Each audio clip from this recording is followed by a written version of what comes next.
Salut les Aspinous, déjà je voudrais vous remercier sincèrement pour les différents commentaires que j'ai reçus suite à l'épisode numéro 1 de Je parle de Jaws. Parmi les commentaires que j'ai reçus, il y a une personne qui m'a dit que le format était peut-être un peu court et que finalement ça tendait à le laisser un petit peu sur sa fin. Et une personne m'a dit aussi que mon débit était peut-être un petit peu trop rapide. Du coup, pour celui-ci, je vais essayer de parler un petit peu plus lentement. Et vu que je parle un petit peu plus lentement, logiquement, l'épisode sera sans doute plus long. En tout cas, j'espère que ce nouvel épisode vous plaira. Et si vous débarquez tout juste, n'hésitez pas à aller voir le premier épisode. C'est parti pour Je parle de Jaws, épisode 2.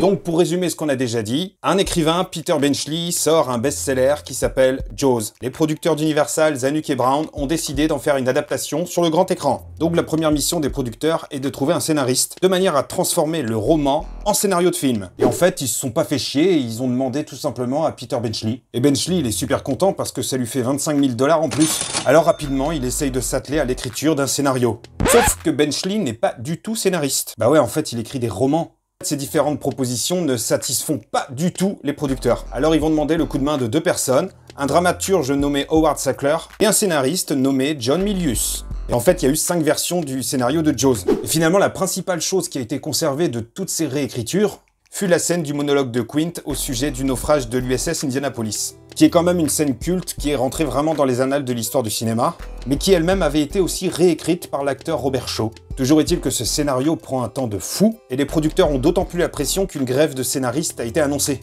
Et à côté de ces histoires de scénario, il y a aussi le problème du réalisateur. En fait, Zanuck et Brown, ils galèrent un petit peu à trouver un réalisateur pour le film. Je crois que c'est parce qu'ils sont restés un petit peu bloqués sur le fait qu'il fallait absolument que ce soit une personne qui a de la bouteille, un vieux briscard du cinéma, le type à qui on la fait pas. Et là, on se dit que c'est une histoire de dingue, surtout quand on sait que finalement le projet va être porté par un jeune réalisateur de 26 ans. Parlons-en d'ailleurs. Concernant l'arrivée de Steven Spielberg dans le projet des Dents de la Mer, il y a 2 versions. Je sais pas quelle est la vraie, mais possible qu'en mélangeant un peu les deux, on a une part de vérité.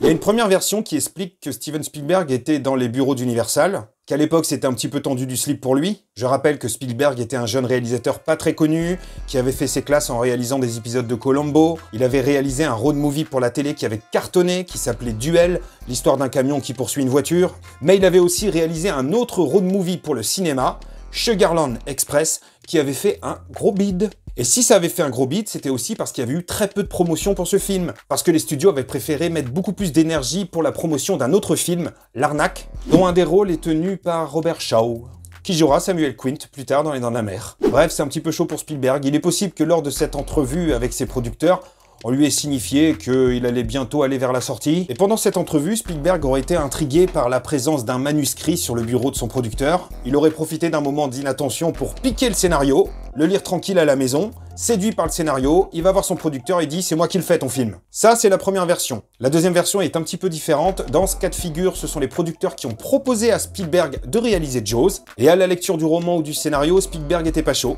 parce qu'il trouvait que ça ressemblait trop à la trame scénaristique de son téléfilm Duel, et qu'il avait surtout pas envie d'être cantonné à un registre. Je crois qu'on saura jamais vraiment la vraie histoire. Toujours est-il que le choix du réalisateur est trouvé. Steven Spielberg, 26 ans, réalisera Les Dents de la Mer.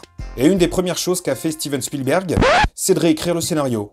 Donc pour le scénario, on a eu le romancier, on a eu le scénariste, le dramaturge, le futur réalisateur du film. Bah moi je trouve qu'il faut demander encore à un autre scénariste de venir. Et c'est là qu'intervient Carl Gottlieb. Il a été appelé à la rescousse parce que ça sentait vraiment le boudin cette histoire de scénario. Pour situer, Carl Gottlieb, c'est un scénariste de télévision, il a écrit des jeux télé, il est aussi comédien. D'ailleurs, il faisait même partie d'une troupe de théâtre d'improvisation. C'est pour ça que je l'aime bien. Mais en fait, il est plutôt reconnu dans son job. Bref, il prend tous les scénarios, il fait un gros mix, il est pur, et finalement il réussit à sortir quelque chose de pas mal. En tout cas, pour info, Carl Gottlieb, il fait une petite apparition dans le film. Bon, de son côté, Peter Benchley, il est un petit peu déçu, parce qu'en fait, Gottlieb, il a viré toutes ses blagues, et Spielberg, il a supprimé aussi pas mal de passages.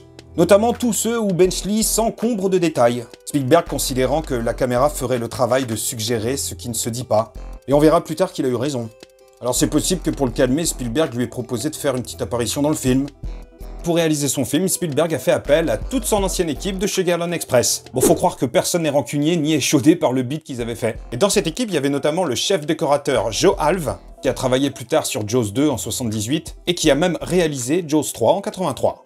Bref, on a un scénario, on a un réalisateur. Maintenant, il faut choisir les acteurs. Là-dessus, il a failli y avoir des embrouilles. Parce que Spielberg, il n'était pas du tout d'accord avec ses producteurs. En gros, pour le rôle de Martin Brody, le chef de la police, il y avait idée de confier le projet à Charlton Heston, ou à Paul Newman. Mais ça posait souci à Spielberg parce que pour lui, pour s'identifier à un personnage, faut pas qu'il soit trop connu. Le réalisateur préférait largement un acteur moins connu du grand public, Roy Scheider.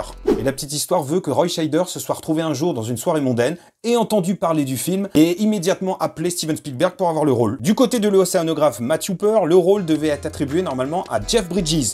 Mais finalement, Spielberg, il a préféré Richard Dreyfuss. C'était un jeune acteur repéré notamment dans le film American Graffiti de George Lucas. George Lucas et Spielberg, il y a un lien, hein, je vous en parlerai un jour. Pour le rôle de Quint, Spielberg avait pensé d'abord à Lee Marvin, puis à John Voight, puis à Sterling Hayden. En fait, il n'y en a aucun qui a voulu. Alors finalement, il a proposé le rôle à Robert Shaw. Et pour le rôle d'Ellen Brody, la femme du chef de la police, là c'est différent. En fait, Spielberg, il a choisi Lauren Gary, qui n'était autre que la femme de Sidney Schenberg, le patron d'Universal.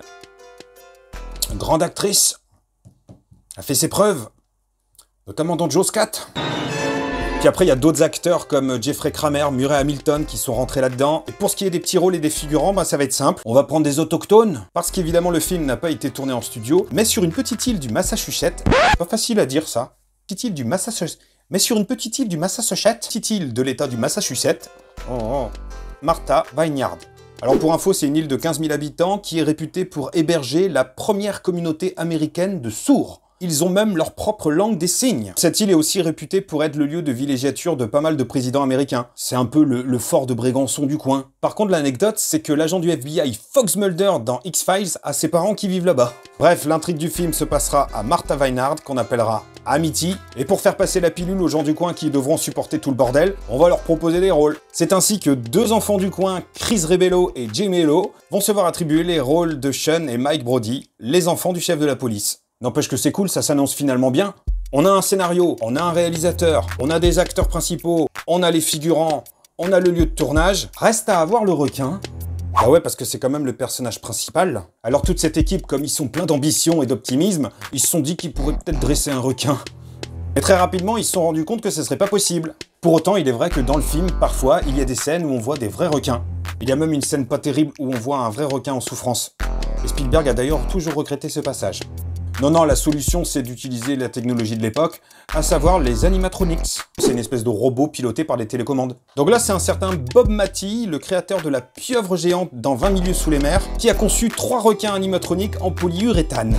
Et ces requins, on leur a donné un petit nom, Bruce, du prénom de l'avocat de Spielberg. D'ailleurs, c'est pour ça que dans le monde de Nemo, le requin s'appelle Bruce. Chaque requin faisait 8 mètres de long et 1,5 tonnes. Tu imagines un petit peu le morceau. En tout cas, ce qui est sûr, c'est que tout le monde est prêt. Les problèmes peuvent commencer.